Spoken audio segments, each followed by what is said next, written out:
Olá pessoal, paz e bem a todos, sejam bem-vindos ao Bate-Papo Católico, o seu canal de bate-papo entre amigos católicos. Nosso tema de hoje é Uma vez salvo, sempre salvo? Então, formulado de maneira positiva por um ato de fé, a pessoa já está salva de maneira incondicional. Então, vamos falar sobre isso no nosso bate-papo de hoje, passando agora para o amigo Simplício. Olá, salve Maria Imaculada, viva Cristo Rei. São Miguel Arcanjo, rogai por nós. Então, uma vez salvo, sempre salvo? Obviamente não. Isso é um ensinamento falso e a Igreja Católica já deixou muito claro isso aí. Então, a gente tem que entender como é que começou essa heresia, né, de uma vez salvo, sempre salvo. Começou com quem? Obviamente, com o bêbado Lutero, que pegou passagens que Cristo mostra a promessa, né? A promessa da salvação e interpretou a bel prazer. Passagens como São João 11, 25, 26, Romanos 1, 17, que ele adulterou, São João 6, Atos 16, São Marcos 16, e etc. Aqueles textos que Cristo diz, quem crê em Cristo se salva, quem não crê se condena, enfim. Então, só que isso é uma promessa. E em momento nenhum Cristo disse que basta crer para se salvar. Tanto é que em seus diálogos, você pega o diálogo dele com Nicodemos, São João 3,5, que ele está mostrando lá a Nicodemos o quê? A importância do batismo. Pega lá no São Mateus 19:17, tá Cristo dizendo ao jovem rico, quando ele pergunta a Cristo o que faz para ganhar a vida eterna. O que é que Cristo disse? Guardar os mandamentos. Então, Cristo não disse que em momento algum que basta crer para se salvar. Ele mostrou sim a promessa. Só que nós temos que ser o quê? Dignos das promessas. Por isso que nós católicos rezamos assim: rogai por nós, Santa Mãe de Deus, para que sejamos dignos das promessas de Cristo. Que Cristo é o autor da salvação, e isso é verdade, porque a Igreja Católica pregou isso, prega há mais de 2000 anos, consta nas Santas Escrituras. Só que Cristo é o autor da salvação para quem lhe obedece. Está lá em Hebreus 5,9. São Paulo, lá em 1 Coríntios 13,13, ele diz que é para guardar as três virtudes: fé, esperança e caridade, principalmente a caridade. Então, como eu falei, Cristo é o autor da salvação para quem lhe obedece. Nós temos que guardar essas virtudes. Receber Cristo eucaristicamente, como está lá em São João 6. Vou até ler aqui, Pedro, São João 6, o que Cristo está dizendo lá. São João 6. Que é receber Cristo eucaristicamente, algo que o protestantismo não faz, né? Até abomina. O São João 6. Aqui, ó. São João.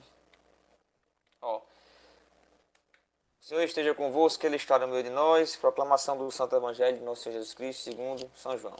Glória a vós, Senhor. Quem come a minha carne e bebe meu sangue tem a vida eterna, e eu o ressuscitarei no último dia.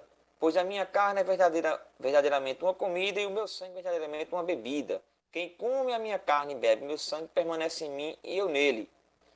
Palavra da salvação. Glória a vós, Senhor. Então, é receber Cristo eucaristicamente. Algo que só o católico tem esse privilégio. O protestante não tem. O protestante ignora tudo isso aqui. É a transubstanciação, que é tão... que os protestantes tanto negam. Né? Então, é isso. Não existe essa conversa de basta crer para se salvar. Né? Cristo não falou em momento nenhum. Então, nosso Senhor disse: nem todos os que dizem Senhor, Senhor, será salvo, mas sim aqueles que fazem a vontade do Pai que está no céu. Então, eu vou ler aqui passagens que mostram que o homem, sim, pode perder sua salvação. Estamos salvos, sim. Jesus, em sua vida, morte e ressurreição, ele conseguiu para nós a salvação. Só que esse mérito é aplicado na gente. A gente pode negá-lo. E o cidadão negando, onde é que acontece? Vai para a danação eterna. Então vamos ler aqui textos que mostram que a pessoa sim pode perder a salvação. Vamos lá primeiro, Romanos 11, 22. Considera, pois, a bondade e a severidade de Deus. Severidade para com aqueles que caíram. Bondade para contigo. Suposto que permaneça fiel. Suposto que permaneças fiel a essa bondade. Do contrário, tu também será cortado. Então, se a pessoa se permanecer fiel na promessa de Cristo, tudo bem, suposto. Então, é uma coisa condicional. Se ele não permanecer, vai ser o quê? Cortado também. Em 1 Coríntios 10:12 também, ó. Portanto, quem pensa estar de pé, veja que não caia. Então, eu já estou salvo aqui em condicionamento. Opa, pera aí, não é assim não. Se você pensa que está de pé, veja que não cai. Não cai no quê? No pecado. O pecado é o quê? Estado de graça, é, como eles falam, para quem crê em Cristo, não há condenação para quem crê em Cristo. Isso é o quê? O estado de graça. O estado de graça a gente está o quê? Em amizade com Deus. Então, o pecado rompe essa amizade com Deus, né? E Hebreus 4:1, enquanto, pois, subsiste a promessa de entrar no descanso. Subsiste o quê? A promessa de entrar no descanso. Tenhamos cuidado em que ninguém de nós corra o risco de ser excluído. Então, que nem você falou, é a promessa, sejamos dignos da promessa de Cristo. Né? Tenhamos cuidado para que ninguém corra risco de ser excluído. Ser excluído. Então, se existe o risco de ser excluído, é porque sim, a pessoa pode sair do estado de amizade com Deus e perder a bem-aventurança eterna. E mais uma passagenzinha que eu vou ler aqui, coloquei a NVI, que é uma tradução muito usada por calvinistas, né? Segundo Tessalonicenses 2:9, a vinda desse perverso é segundo a ação de Satanás, com todo o poder, com sinais e com maravilhas enganadoras.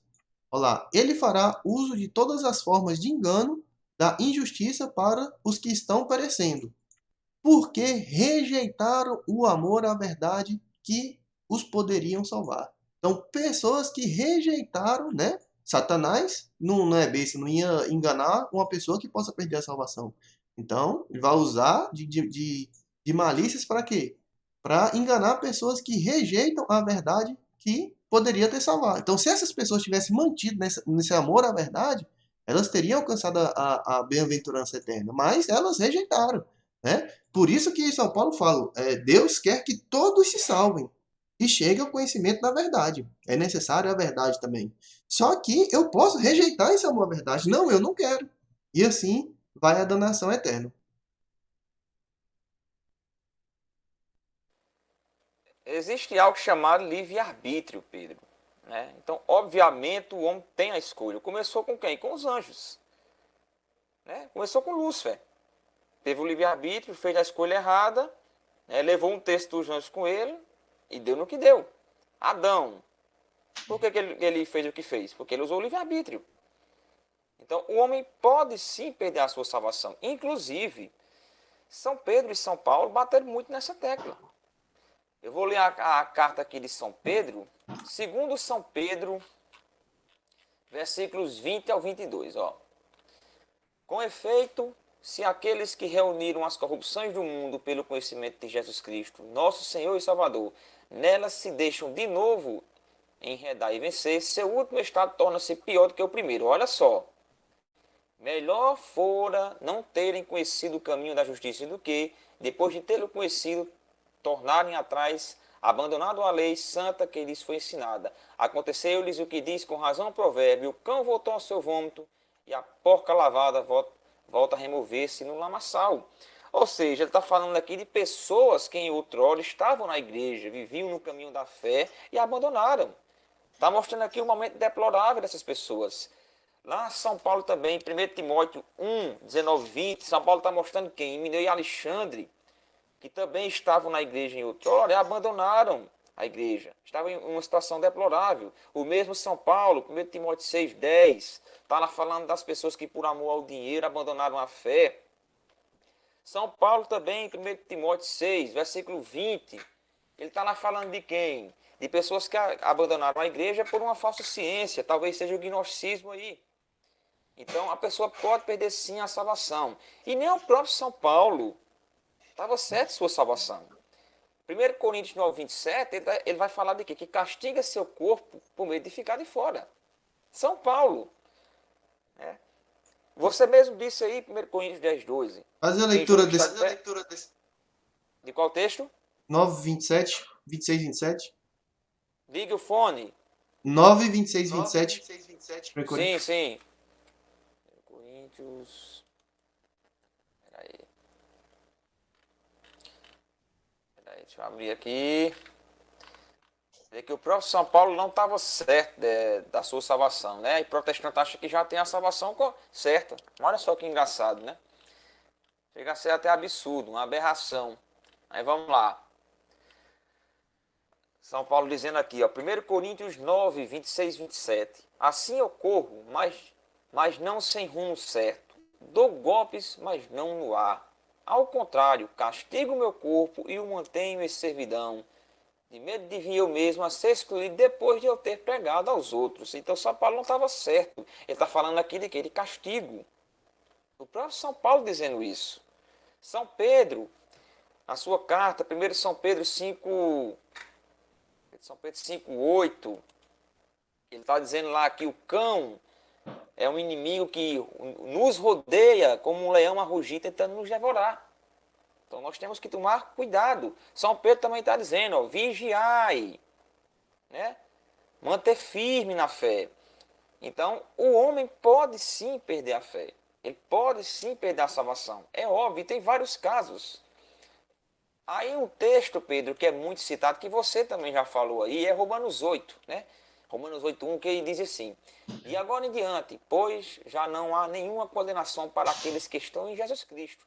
Mas só que aqui tem uma diferença grande. Estar em Cristo é uma situação e crer em Cristo é outra totalmente diferente. Crer em Cristo qualquer um crê, até os demônios creem. Tem pessoas que dizem que creem em Cristo, que vivem na igreja e estão longe, né, dos ensinamentos da igreja. Agora, estar em Cristo é estar em quê? Com a alma reconciliada com Deus, sem a mancha do pecado mortal. Então, isso é estar em Cristo. É comungar com a igreja. Isso sim é professar o que a Santa Igreja Católica, o corpo de Cristo, ensina. E não você achar que basta crer para se salvar, que isso não existe. Tem outras passagens também que eles citam, que são os casos do cego de Jericó, que está lá em São Lucas 18:42, a mulher hemorrágica, que está lá em São Marcos 5:34. E tem o caso também do leproso, que voltou para agradecer a Cristo. Só que essas pessoas aí, não foi como se fosse uma mágica. Ah, eu creio em Cristo, estou curado. Não. No mínimo, eles acreditavam que Cristo podia curar, que Cristo é Deus. Eles foram lá e foram curados. Não foi dele dizer, não foi o fato dele dizer, eu creio e já estou curado. Não, não é assim, não foi assim, não aconteceu de forma alguma. Então, são passagens essas que são muito distorcidas, né, pelos protestantes. Nesse texto aqui, para concluir, Pedro, no texto de São Mateus 8, deixa eu olhar aqui, Mateus 8. Tá lento aqui para abrir, mas vai abrir aqui agora. Esse aqui é o caso, ó. Eis que um leproso aproximou-se e postou-se diante dele, dizendo: Senhor, se queres, pode me curar. Jesus estendeu a mão, tocou e disse: eu quero ser curado. No mesmo instante, a lepra desapareceu. Só que aqui você perceba que esse leproso não estava certo que podia ser curado, que ele não tinha, como é que se diz? Ele achava aqui que não tinha o direito de ser curado, né? Que ele não merecia ser curado. Mas Jesus Cristo não, já curou aqui, certo? E tem um caso bem interessante também, que é o caso do centurião romano. O centurião romano, que era o que o centurião romano? Era um pagão, não era? Aí o centurião romano chega para Cristo e diz assim: Senhor, meu servo está em casa, de cama, paralítico e sofre muito. Disse-lhe Jesus: eu irei e o curarei. Respondeu o centurião: Senhor, eu não sou dele que entreis em minha morada. Dizei uma só palavra e meu curado será salvo, será curado. Aí, lembrando que a gente diz isso na missa, né? Aí o que Cristo diz aqui, ó, no versículo 10. Ouvindo isto, cheio de admiração, disse Jesus aos presentes: em verdade vos digo, não encontrei semelhante fé em ninguém em Israel. Aí eu acho interessante que o protestante adora Israel, né? O próprio Israel, que era o povo escolhido por Deus, não tinha fé em Deus. E o centurião romano, que era um pagão, teve fé. Olha que interessante. Sim, muito bom. A salvação ali é de um bem temporal, né? A fé te salvou do que? Do mal temporal, aliás. Então, quando eu falo uma vez salvo, sempre salvo, eu estou cometendo um pecado contra a reta esperança. Entendeu? Então, a gente, por nossa ação própria, a gente não pode se salvar. Então vem da nossa o quê? Da nossa esperança. Esperança essa que vem da fé. E a fé que provém da misericórdia de Deus. Essa misericórdia que é dos méritos de Cristo, que é aplicado na pessoa. Então, quando eu falo que eu já estou salvo incondicionalmente, eu estou pecando contra o quê? Contra a esperança. Então, vamos ver aqui a questão. Hebreus 11:1. A fé é o fundamento da esperança. Então, o princípio, o fundamento da esperança é o quê? A fé. Então, é uma certeza a respeito do que não se vê. Então, o que é essa esperança? Romanos 5:1. Justificado, pois, pela fé temos a paz com Deus, por meio de nosso Senhor Jesus Cristo. Por ele é que tivemos acesso a essa graça, na qual estamos firmes e nos gloriamos na esperança. Esperança que eu já estou salvo e pronto de possuir um dia a glória de Deus. Um dia no que? Lá no juízo final. Tá certo? Então, quando a gente faz uma ação, a gente faz essa ação na esperança. Porque nós confiamos em nosso Senhor, na promessa de nosso Senhor, na esperança de um dia a gente chegar. Senhor, tem de misericórdia de nós. E para confirmar isso que eu estou falando, Filipenses 3:11-14. São Paulo fala, eu já estou salvo incondicionalmente? Não, vamos ver que é em cima das cartas de São Paulo que tiram essa doutrina. Mas vamos ver o que São Paulo acha mais uma vez. Já estou salvo e pronto? Não. Olha lá. Com a esperança de conseguir a ressurreição dos mortos. Então vamos lá, vamos voltar para Romanos 5, né? Esperança de possuir um dia a glória de Deus. Então, São Paulo faz ação o quê? Com a esperança de conseguir a ressurreição dentre os mortos, não pretendo dizer que já alcancei essa meta. Oi, já estou salvo? Não, ele fala, não pretendo dizer que já alcancei essa meta e que cheguei à perfeição. Não, mas eu me empenho em conquistá-la, uma vez que também eu fui conquistado por Jesus Cristo. Consciente de não tê-la ainda conquistado, o quê? A ressurreição dos mortos, a bem-aventurança eterna. Ó, consciente de não tê-la ainda conquistado. Só procuro isso, prescindindo do passado e atirando-me ao que me resta para a frente. Persigo o alvo, rumo ao prêmio celeste, ao qual nos chama em Jesus Cristo. Então, é na esperança que a gente faz uma ação. Por quê? Por nossa própria, a gente não pode se salvar. Você entendeu? E na esperança da ressurreição, eu vou fazer o quê? A caridade. Eu vou amar a Deus acima de todas as coisas e amar o próximo como a nós mesmos. Né? E aí, vendo Jesus Cristo no nosso próximo. E esse é o mandamento do amor. E assim, a gente permanecendo firme nessa esperança, né? Porque nós confiamos em Deus, nós podemos sim chegar à bem-aventurança eterna. Então, o que acontece? Não é nem a certeza absoluta da salvação e nem o desespero, e sim a esperança, a confiança em Cristo. E é o seguinte, então, quando eu falo uma vez salvo, sempre salvo, esse é o pecado do quê? Da presunção. Eu já estou salvo, se eu já estou lá, então não tenho esperança. Então, pequei contra a esperança de Deus. Já que eu não tenho mais a esperança de um dia possuir a glória de Deus, eu não vou fazer o quê? A caridade. Porque é na esperança da ressurreição que é feita a caridade. O amor a Deus acima de todas as coisas e ao próximo como a nós mesmos. E eu me colocando lá, então eu estou pecando contra o quê? Contra a misericórdia de Deus também. Entendeu? Então, eu quero falar pro meu amigo católico agora. A virtude da esperança é deturpada nisso aí. Por quê? Quando você se situar numa situação de pecado, opa, vou pecar. Para um pouco e lembre da esperança da ressurreição. Eu não vou cometer esse pecado, por quê? Porque eu vou esperar em Cristo. Tem uma promessa e eu confio nela. Quando eu for fazer uma caridade, eu vou fazer ela no quê? Na esperança de um dia, não na certeza absoluta eu já estou salvo. Não, por quê? Porque nós confiamos em Deus e temos uma promessa. Então, por falta a esperança que provém da fé, a fé que provém da misericórdia divina, que é da graça, entendeu? Por falta desse entendimento, desse relacionamento, que já tem protestante falando aí como a caridade aumenta a pobreza. Olha só que ação demoníaca. Amar a Deus acima de todas as coisas e o próximo como a nós mesmos. Como isso pode fazer um mal a alguém? Por quê? Porque perverteram a reta esperança e perverteram a reta caridade. Você entendeu? Não tem mais. É uma fé. Pronto, já estou salvo. Tudo é material e pronto, é isso mesmo.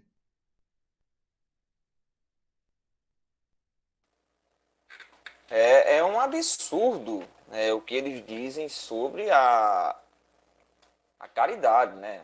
É por isso que Lutero não gostava da carta de São Paulo. Aliás, de São Tiago. São Tiago 2,26 está mostrando lá que a fé sem obras é morta. Por que será que Lutero chamou essa carta de palha? Será que é coincidência? Não. Né? E tem outras passagens que ele usam, que os protestantes usam, Pedro, que é aquela Efésios 2, que usa muito, né?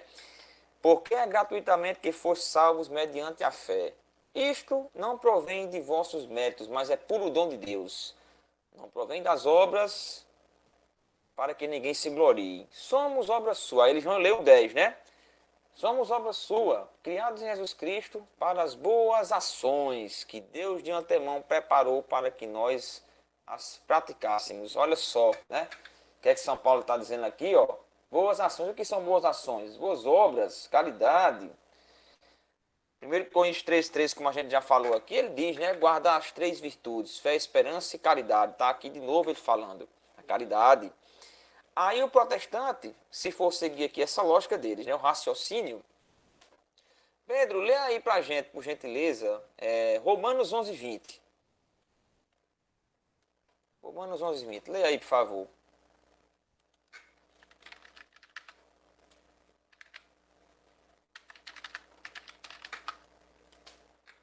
Romanos 11:20.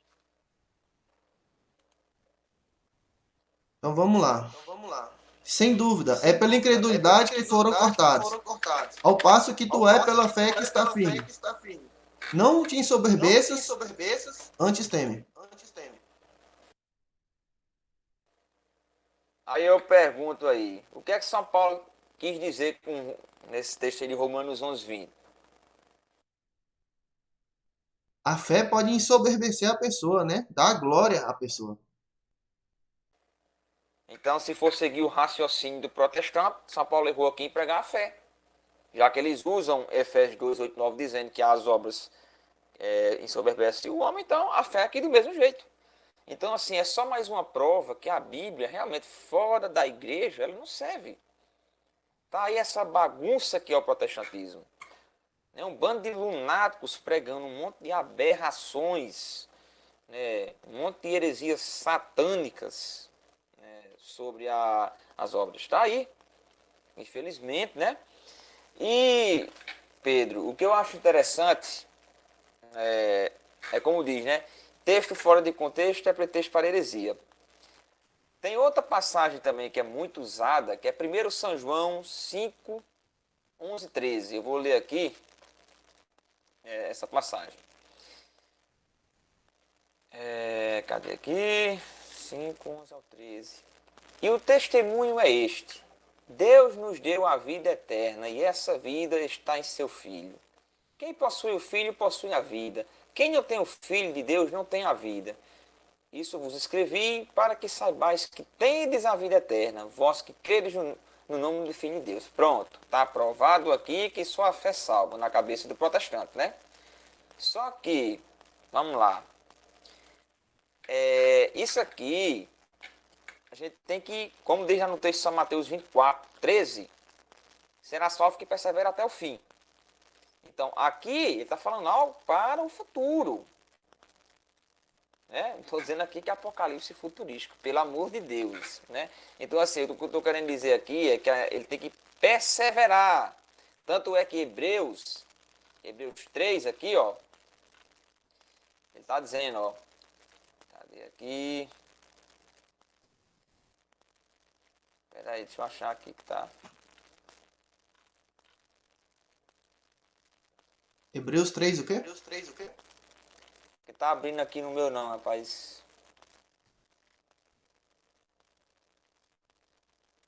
Espera aí, deixa eu ver aqui. Me fala o verso que eu abro aqui. Hebreus 3,14, abriu aqui agora, 3,14, ó. Porque somos incorporados a Cristo, mas sob a condição de conservarmos firme até o fim nossa fé dos primeiros dias. Olha só o que o texto está dizendo, perseverar até o fim. Então, esse texto de São João aqui é só mais um que os protestantes usam de forma errada. Então, aqui está se referindo, como eu falei, algo para o futuro, que tem que perseverar. E não você, tipo, eu estou na igreja, sai. Aí faz tudo que não presta, aí volta. Sai de novo, volta. Fica aquele negócio, sabe? Então não é assim, é perseverar até o fim. Ó, capítulo 6 também, Hebreus falando aqui, ó. O que ele está dizendo? Hebreus 6, 4 ao 6, ó.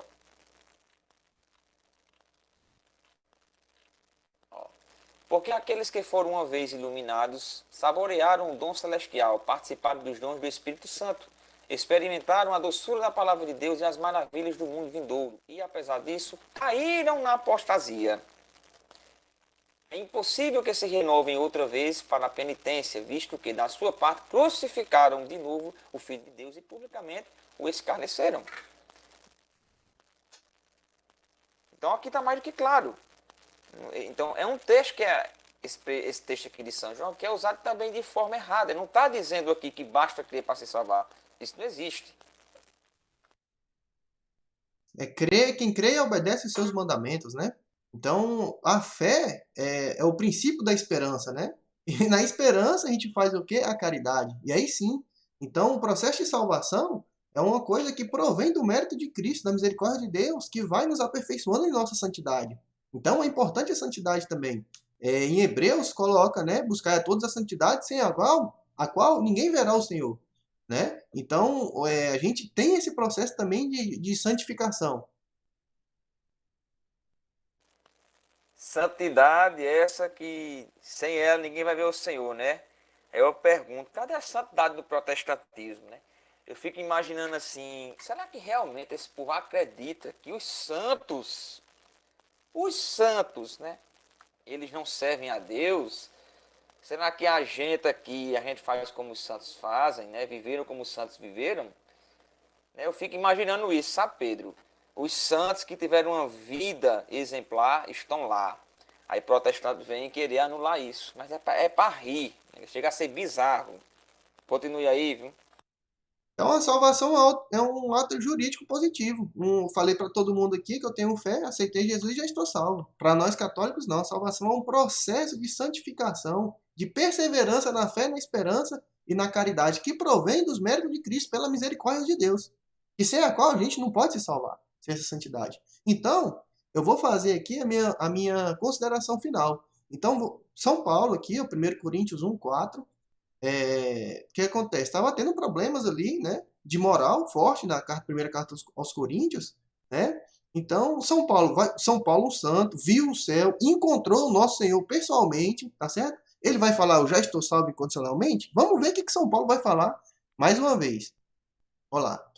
A mim pouco se dá ser julgado por vós, ou por tribunal humano, pois nem eu me julgo a mim mesmo, nem eu me julgo a mim mesmo. De nada me acusa a consciência. Contudo, nem por isso sou justificado. Olha só, São Paulo está em Cristo, São Paulo está no estado de graça, nada acusa ele. Entendeu? Ele está em Deus.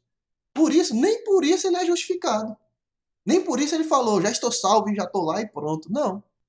Meu juiz é o Senhor. Tá certo? Então, o que acontece? Meu juiz é o Senhor. Quando a pessoa fala, eu já estou salvo incondicionalmente, ela está fazendo o quê? Se colocando no lugar de Deus. Eu sou o próprio Deus. Eu sou o meu juiz. Você entendeu? E aí, quem são os idólatras? Somos nós. Nós católicos somos idólatras. O cara faz o julgamento de Deus, se coloca no lugar de Deus, fala que já está salvo incondicionalmente, coisa que nem São Paulo falou, a gente mostrou aqui várias passagens. Idólatra é quem? A gente. Agora vamos ver a continuação. De nada me acusa a consciência. Contudo, nem por isso sou justificado. Meu juiz é o Senhor. Por isso, não julgueis antes do tempo. Esperai que venha o Senhor. Ele porá às claras o que se acha escondido nas trevas. Ele manifestará as intenções dos corações. Então, aí sim, cada um receberá de Deus o louvor que merece. Então, é o julgamento que a gente falou no outro vídeo. Quem vai julgar vai ser Deus. Deus que vai chegar e falar, ó, você está salvo, você não está salvo. Não é a gente, não. A gente vai ficar aqui firme na esperança. Então, quando eu falo uma vez salvo, sempre salvo, eu estou tomando o lugar de Deus. Isso provém do quê? Da soberba, mano. Mais uma vez, e sereis como deuses. Provém já é o canto da serpente, ó, que vem desde de muito tempo. Então, gente, até o último suspiro de vida, a pessoa pode se salvar, pode se arrepender. Você entendeu? Como aqueles que também estão em Cristo também pode perder a sua salvação. Você entendeu? Então fica aqui com essas palavras de São Paulo. Em nada me acusa a consciência, nem por isso sou justificado. Meu juiz é o Senhor. Agora, passar para o Simplício.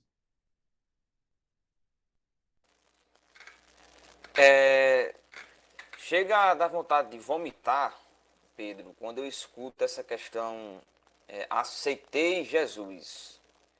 Primeiro, quem é o protestante para dizer que aceita Jesus Cristo? Porque é Cristo quem tem poder de aceitação sobre nós, né? São Paulo, lá em Romanos 15:7, já diz isso. Aceitáveis uns aos outros como Cristo vos aceitou. São João, no seu Santo Evangelho, capítulo 15, versículo 16, né? Cristo está lá dizendo, não foste vós que escolheste a mim, eu que escolhi a vós. Então é Cristo que nos aceita. Então quando o protestante, aí já entrando no que você disse aí, que se coloca no lugar de Deus, então quando o protestante diz, eu aceito Jesus, ele transfere o poder de aceitação que a Cristo pertence para ele. Aí vem acusar o católico de idólatra. É um absurdo, é uma hipocrisia. Mas vindo de protestante, meu irmão, o que é que eu devo esperar, né? É isso aí mesmo. E tem dois textos aqui que eu vou ler,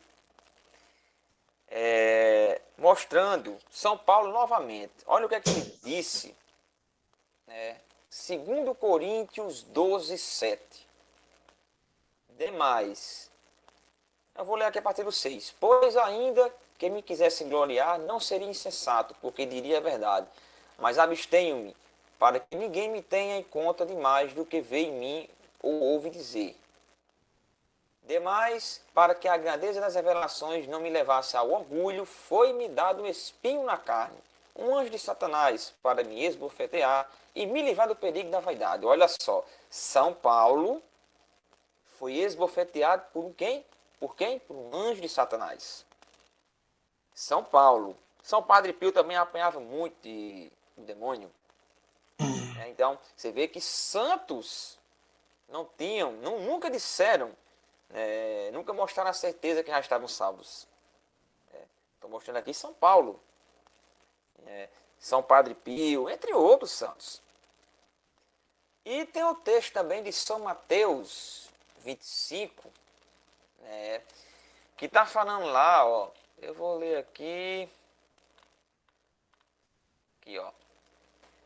São Mateus 25. Todas as nações se reunirão diante dele e ele separará uns dos outros, como o pastor separa as ovelhas dos cabritos. Colocará as ovelhas à sua direita e os cabritos à sua esquerda. Então o rei dirá aos que estão à direita, vinde benditos de meu Pai, tomai posse do reino que vos está preparado desde a criação do mundo.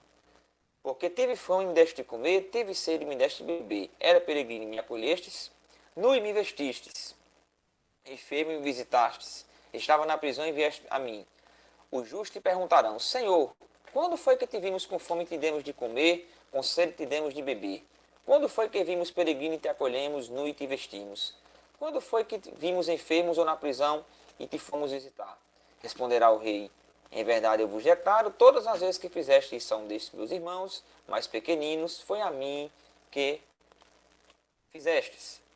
Ele se voltará em seguida para a sua esquerda e lhe dirá, retirai-vos de mim, malditos, ide para o fogo eterno destinado ao demônio e a seus anjos. Fogo eterno é inferno, para quem não acredita que inferno é bom ler São Mateus.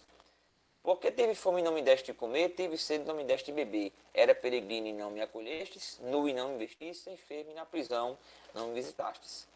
Também estes lhe perguntarão, Senhor, quando foi que te vimos com fome, com sede, peregrino, nu, enfermo ou na prisão e não te socorremos? E ele responderá, em verdade eu vos declaro, todas as vezes que deixaste de fazer isso a um desses pequeninos, foi a mim que deixaste de fazer.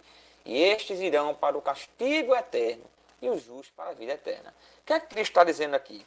A importância que ele mostrou aqui. Caridade, mais uma vez, né? Caridade essa que São Paulo está lá dizendo também na sua carta, capítulo 2, está falando das obras, fé sem obras é morta. De novo, no versículo 24 também ele fala muito bem isso, versículo 17. Então Cristo está mostrando aqui, ó, caridade. Caridade essa que é negada pelos protestantes. Então, para concluir, quero dizer novamente que em momento nenhum nosso Senhor Jesus Cristo disse que basta crer para se salvar. Quem afirma é um mentiroso. Precisa criar vergonha na cara e fazer um estudo sério. Nem todos os que dizem Senhor, Senhor será salvo, mas sim aqueles que fazem a vontade do Pai que está nos céus. Então, pessoal, vai deixando o seu like, deixa a sua inscrição, deixa o seu comentário sobre o tema, o que você achou. Muito obrigado a quem acompanhou até aqui. Paz e bem a todos, até a próxima. Amém.